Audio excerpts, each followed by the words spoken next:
ओम नमो भगवते वासुदेवाय नमः। देव उठनी एकादशी पर भूल कर भी मत करना यह काम। दिवाली के 11 दिन बाद देव उठनी एकादशी मनाई जाती है। कार्तिक मास के शुक्ल पक्ष की एकादशी तिथि के दिन देव उठनी एकादशी का व्रत रखा जाता है। कहते हैं इस दिन भगवान विष्णु 4 महीने की योग निद्रा से जागते हैं। इस दिन माँ लक्ष्मी और भगवान विष्णु की आराधना करने का विधान है। इस दिन से ही विवाह, मुंडन, गृह प्रवेश, उपनयन जैसे मांगलिक कार्य शुरू हो जाते हैं। आज की वीडियो में हम आपको यही बताएंगे कि देव उठनी कब है और यह किस दिन करनी चाहिए और क्या नहीं करना चाहिए। अगर आप सभी यह चाहते हैं कि माँ लक्ष्मी की आप पर कृपा बने रहे तो आप इन बातों को ध्यान से सुनेंगे। वैदिक पंचांग के मुताबिक कार्तिक मास के शुक्ल पक्ष की एकादशी तिथि 22 नवंबर को रात 11 बजे और इसका समापन 23 नवंबर रात 9:01 पर होगा। इस तिथि के अनुसार देव उठनी एकादशी व्रत 23 नवंबर को रखा जाएगा। वही व्रत का पारण 24 नवंबर की सुबह 6:51 से 8:57 पर होगा। एकादशी के शुभ योग की बात करें तो यह दिन पूजा पाठ के लिए उत्तम माना जाता है। आपको बता दें कि इस बार 3 योग बनने जा रहे हैं, रवि योग, सिद्धि योग और सर्वथा योग। सर्वाथ योग में 11:55 पर शुरू होगा और वही योग रवि योग जो है वह सुबह 6:50 पर और शाम को 5:16 पर। तो इस दिन एकादशी के दिन आपको क्या करना चाहिए ये भी सुनिए। देव उठनी एकादशी वाले दिन सूर्योदय से पहले उठकर स्नान करें और फिर आप सूर्य भगवान को अर्घ दें और एकादशी व्रत रखते हैं तो उसका संकल्प करें। जीवन में सुख समृद्धि बने रहे यह सभी चाहते हैं, तो आप इस दिन भगवान विष्णु को दूध में केसर डालकर उनका अभिषेक कर सकते हैं।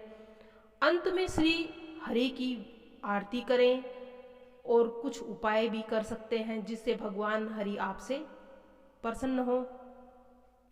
आपको जीवन में सफलता मिले इसके लिए आप इस दिन भगवान विष्णु की विधि विधान से पूजा करें, दान पुण्य अवश्य करें।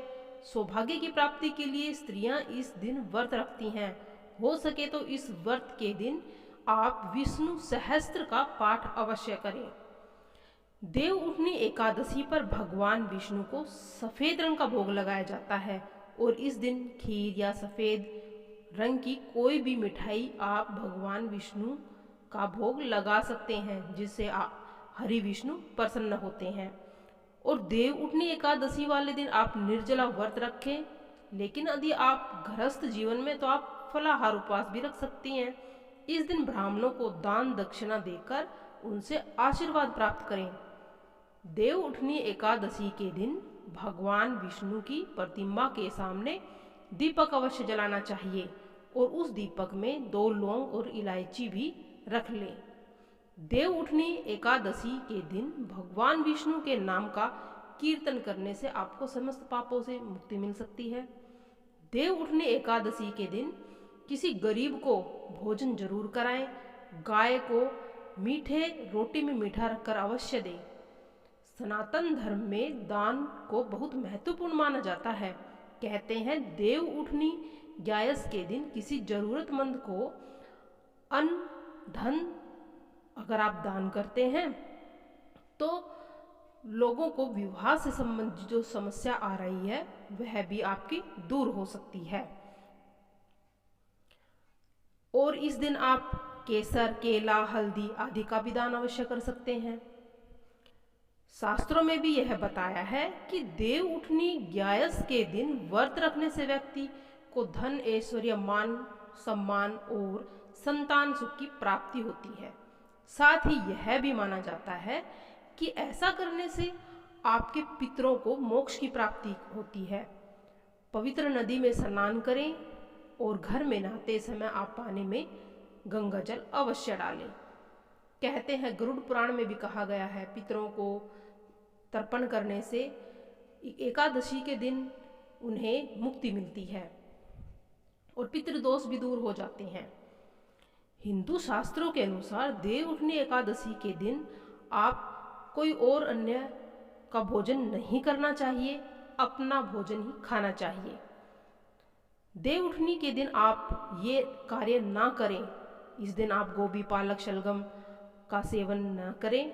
देव उठनी एकादशी का व्रत रखने वाले व्यक्ति को बिस्तर पर नहीं सोना चाहिए, जमीन पर बिस्तर लगाकर आप सोएं। एकादशी वाले दिन आप बाल, नाखून ना काटें, इन्हें काटने से बचें, क्योंकि कहते हैं इस दिन अगर ये काटते हैं बाल या अगर पुरुष हजामत बनवाते हैं तो लक्ष्मी जी वास नहीं करती, घर में दरिद्रता आती है। इस दिन कम से कम बोलना चाहिए, मौन धारण करें, किसी को कड़वी बात ना बोलें, किसी का मन ना दुखाएं। और इस दिन तुलसी के पत्ते भी नहीं तोड़ने चाहिए। कहते देव उठनी एकादशी के दिन भगवान विष्णु सृष्टि का कार्यभार संभालते हैं और इस दिन तुलसी के पत्ते ना तोड़ें। तुलसी भगवान को, विष्णु को अति प्रिय होती है। यदि कोई व्यक्ति इस दिन तुलसी के पत्ते को तोड़ता है तो भगवान विष्णु उससे नाराज हो जाते हैं। और शास्त्रों में भी यह कहा गया है कि देव उठनी एकादशी के दिन चावल या उससे बनी हुई वस्तुओं का भी सेवन नहीं करना चाहिए। पुराणों में बताया गया है जो व्यक्ति इस दिन चावल का सेवन करते हैं वह अगले जन्म में रेंगने वाला प्राणी बनता है। और इसके अलावा आप मांस, प्याज, लहसुन आदि का सेवन भी ना करें। और इस बात का भी ख्याल रखें कि इस दिन आप किसी तरह का नशा भी ना करें। किसी के लिए न बुरा सोचें। देव उठनी एकादशी के दिन किसी के लिए भी मन में बुरे विचार ना लाएं और साथ ही इस दिन किसी की बुराई भी ना करें। इस दिन अपने मन में सिर्फ भगवान के प्रति आस्था और भगवान का भाव रखना चाहिए, तब जाकर आपकी पूजा सार्थक होगी।